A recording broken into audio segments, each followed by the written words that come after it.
What is your real name? Malcom, Malcom X. Is that your legal name? As far as I'm concerned, it's my legal name. Have you been to court to establish this? I didn't have to go to court to be called Murphy or Jones or Smith. Excuse me for answering you this way. That's all right. A Chinese person were to say his name was Patrick Murphy, you would look at him like he's insane, because Murphy is an Irish name, a European name, or the name that has a Caucasian or white background. And a yellow person, Chinese is a yellow man, and he has nothing to do or no connection whatsoever with the name Murphy.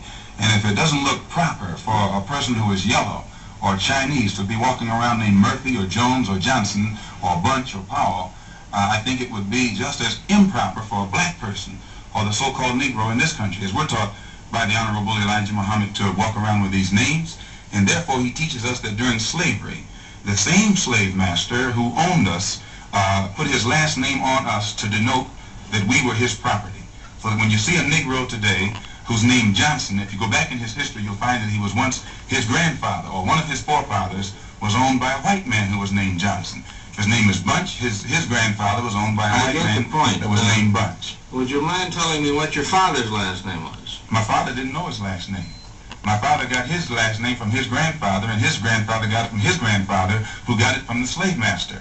The real names of our people were destroyed during slavery. Was there any line, any point in the genealogy of your family when you did have to use the last name, and if so, what was it? The last name of my forefathers was taken from them when they were brought to America and made slaves. And then the name of the slave master was given, which we refuse. We reject that name today. You mean you won't even tell me what your father's supposed last name was or gifted last name was? I never acknowledge it whatsoever.